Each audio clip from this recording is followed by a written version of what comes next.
भजन तो करना और भोजन भी करना, क्योंकि भूखे पेट न होए भजन गोपाला।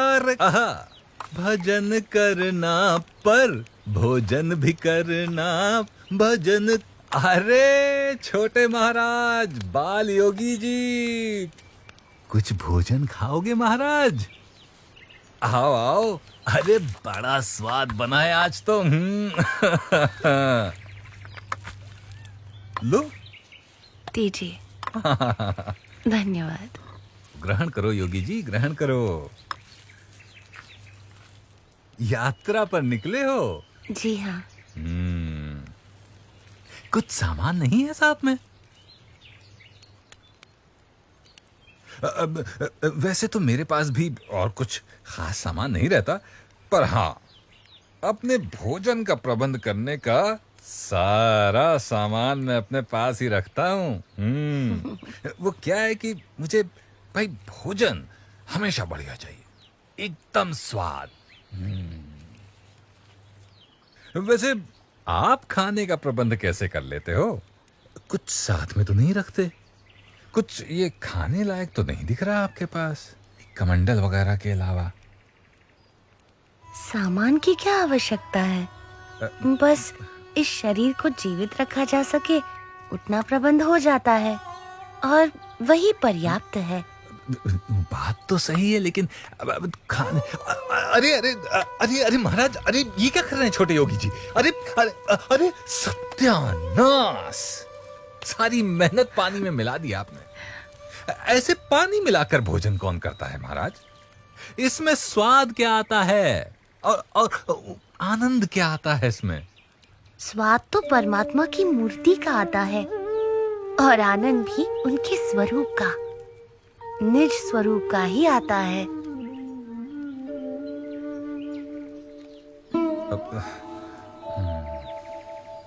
पर इतना स्वादिष्ट भोजन जो बनाया था, हैं, उसका क्या है?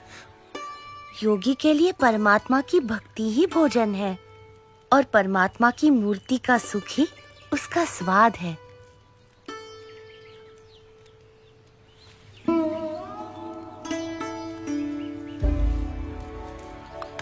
धन्यवाद सन्यासी जी। बाली होगी, धन्यवाद तो मुझे आपका करना चाहिए कि आपने मुझे इस स्वाद लोलुपता से अवगत कराया महाराज, और निस्वाद होने की सीख दी। कुछ लेना न देना, मगन रहना, और भोजन नहीं, अब भजन ही करना। भजन करना रे, भजन करना।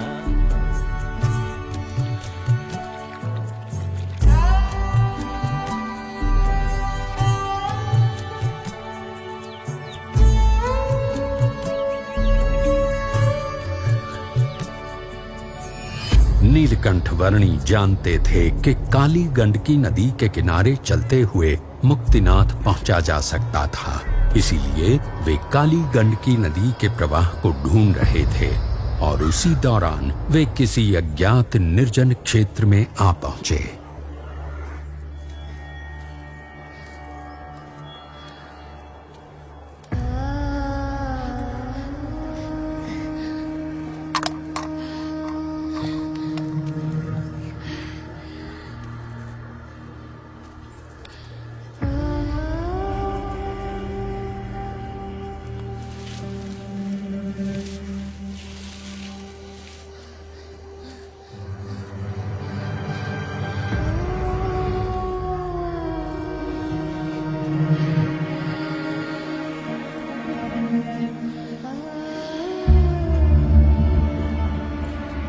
इस सुनसान क्षेत्र में धरती पर खाने या पीने के लिए कुछ भी नहीं था, और आकाश में शिकारी पक्षियों के झुंड किसी भी पशु या मनुष्य के शरीर को अपना भोजन बनाने के लिए आतुर थे।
निरंतर 3 दिनों तक भूखे प्यासे रहने के बाद यदि किसी भी सामान्य मनुष्य को पानी मिल जाए तो उसके लिए तत्काल पानी पी लेने से अधिक प्राथमिकता और कुछ भी नहीं हो सकती थी।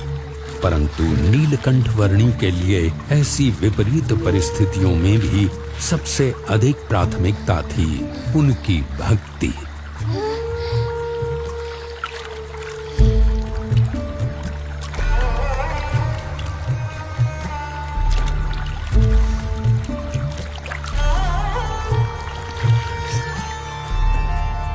सब ही प्रकार से जीव सो उत्तम भक्त कहवे। नेपाल प्रदेश में बालेवा गांव के पास नीलकंठ वर्णी को काली गंडकी नदी का प्रवाह मिल गया, जो अब मुक्तिनाथ तक पहुंचने का रास्ता तय करने के लिए उनका पथदर्शक था।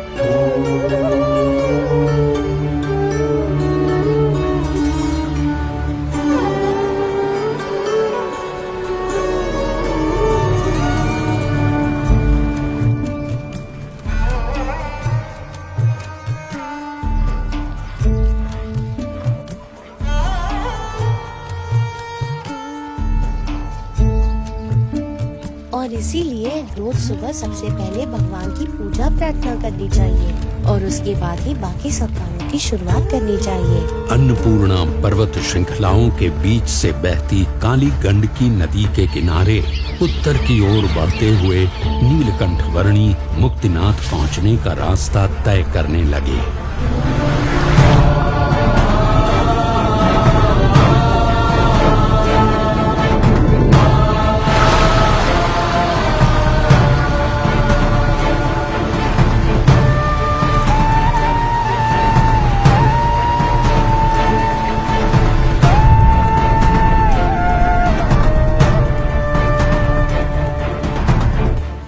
काली गंडकी नदी का प्रवाह मुक्तिनाथ जाने के लिए नीलकंठ वर्णी का मार्गदर्शक था और तातोपानी क्षेत्र से आगे किसी घाटी में से चलते समय कहीं पर काली गंडकी नदी का वो प्रवाह मानो अदृश्य हो गया। उस प्रवाह को ढूंढ लेना अनिवार्य था।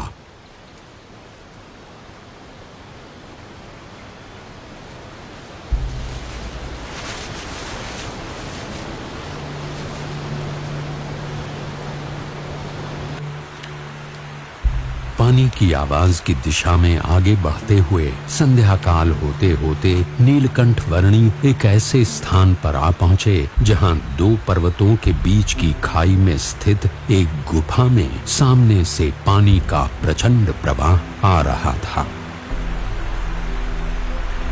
मुक्तिनाथ पहुंचने के लिए यदि काली गंडकी नदी को पुनः पाना था तो यहीं से होकर जाना था। ऐसा निश्चय करके नीलकंठ वर्णी इस भयानक गुफा में से बहते हुए पानी के प्रचंड प्रवाह का सामना करते हुए आगे बढ़ने लगे।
अतिशय भयानक और घातक स्थितियों का रात भर सामना करते हुए प्रातः नीलकंठ वर्णी एक ऐसे स्थान पर गुफा से बाहर आए जहां उन्हें काली गंडकी नदी का प्रवाह पुनः मिल गया।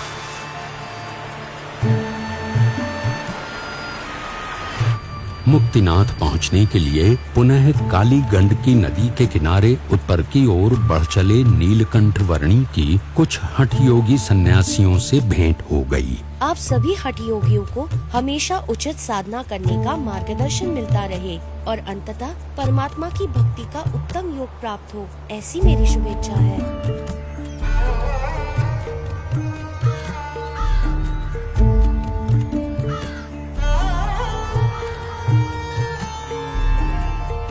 गुणातीत गुरु संग ही से जीव ज्ञान सनातन पावे,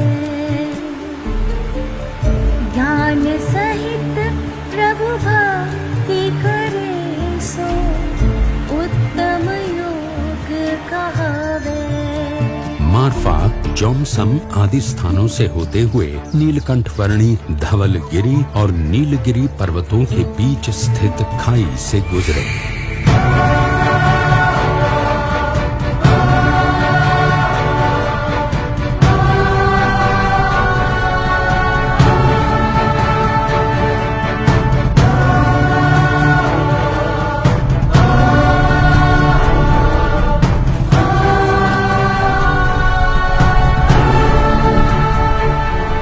विश्व की कुछ सबसे गहरी खाइयों से होते हुए नीलकंठ वर्णी एक ऐसे क्षेत्र में आ पहुंचे जहां सबसे वास्तविक रूप के शालिग्राम प्राप्त होते हैं, ऐसा माना जाता है। ये थोड़ा बहुत शालिग्राम लग रहा है।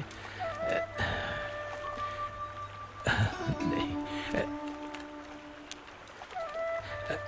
पक्का होगा। और ढूंढता हूँ, शायद इससे भी अच्छा मिल जाए।